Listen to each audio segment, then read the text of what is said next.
तेजस्वी यादव पर चिराग पासवान का बड़ा बयान सामने आया है।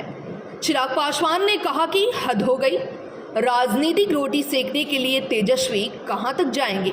कम से कम सेना को तो बख्श दीजिए। सेना को जात पात धर्म में नहीं बांटिए और सेना में अपना एमओआई समीकरण नहीं खोजिए।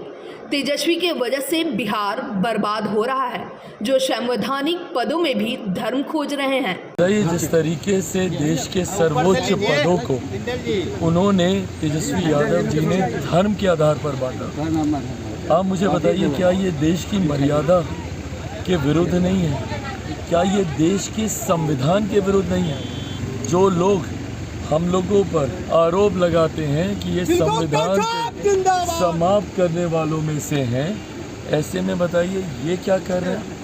कौन सा संविधान है जो धर्म के आधार पर बांटने की बातें करता है? और ये वो संवैधानिक पद हैं, प्रधानमंत्री का पद हो, राष्ट्रपति का पद हो, मुख्यमंत्री का पद हो, ये वो संवैधानिक पद हैं जिनको ये धर्म के आधार पर देख रहे हैं। ये इन लोगों की सोच रह गई है। मतलब कोई कितना शब्दों की मर्यादा को खो सकता है राजनीतिक लाभ के लिए, ये उसका सबसे बड़ा उदाहरण है। आज आप राष्ट्रपति का आप धर्म देख रहे हैं, आप प्रधानमंत्री का आप धर्म देख रहे हैं। ये संवैधानिक पद पर बैठे हुए लोग हैं। इस तरीके की भाषा जब ये नेता करते हैं, ये तुष्टीकरण करने का प्रयास करते हैं सेना को, और यही तुष्टीकरण की राजनीति इतने समय से कर करके देश को ये लोग बांटने का काम कर रहे हैं। और हद अब तब हो गई है जब इसमें इन्होंने सेना तक को इसमें जोड़ लिया।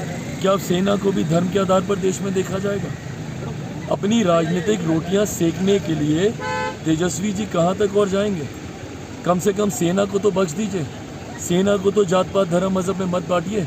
या सेना में भी जाकर आप अपना एमवाई समीकरण ढूंढेंगे कि कितने एम के लोग हैं और कितने वाई के लोग हैं सेना में? यही करना बाकी रह गया। ये लोग हैं जिनकी वजह से आज बिहार बर्बाद हो रहा है। और अफसोस इस बात का है कि ऐसे युवा हैं, मतलब अब इन लोगों से कम ये उम्मीद नहीं थी। युवा कम से कम मैं मानता था कि समावेशी विकास की सोच रखेंगे। मैं खुद 21वीं सदी का पढ़ा लिखा युवा नहीं मानता मैं जात पात धर्म मजहब। पर अगर ये लोग आज का अगर युवा भी अगर ये सोच रखेगा तो बिहार कैसे आगे बढ़ पाएगा? और ये लोग सिर्फ अपने राजनीतिक लाभ के लिए सेना तक को बांट रहे हैं। इससे ज़्यादा दुर्भाग्य। सनातन धर्म तो खतरे में नहीं ना भाई? इन लोगों को जिस तरीके से तुष्टीकरण कर करके सनातन, हिंदू, मुस्लिम, इसको लाभ उसको लाभ, हकीकत है ये बांटने की राजनीति से अब देश नहीं चलेगा। समावेशी विकास की ओर है। और बिहार 14 करोड़ बिहारियों से, ना उसमें हिंदू है, ना उसमें मुसलमान है, ना अगड़ा है, ना पिछड़ा है, ना उसमें बहारी है। इन लोगों ने नए बांटने की राजनीति कर दी कि ये बहारी है। कोई बहारी नहीं है, सब बिहारी हैं। इस सोच से